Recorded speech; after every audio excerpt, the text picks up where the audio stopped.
டின்னர்னா chilli bread இல்லேன்னா Swiggy தானே உன் போல இங்கே யாரு நீ இல்லாத டிஷ்ஷே போரு.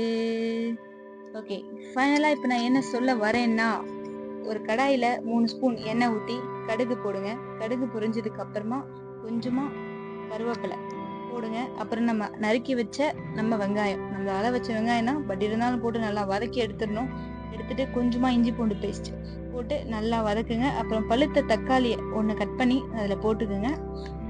அதையும் நல்லா வறுத்ததுக்கு அப்புறமா 1 ஸ்பூன் மிளகாத்தூள், 1/2 ஸ்பூன் உப்பு, கொஞ்சமா தனியாத்தூள், கொஞ்சமா கறி மசாலா, அப்புறமா கொஞ்சமா காஷ்மீரி மிளகாத்தூள் கலருக்காக நல்லா வறுத்து இன்னொரு சைடில் இன்னொரு கடாயில் நம்ம அறுத்து வச்ச பிரெட்டை எல்லாத்தையும் இதில் போட்டு கொஞ்சமா வறுக்க விடணும், இல்லைன்னா தீஞ்சு போயிடுங்க.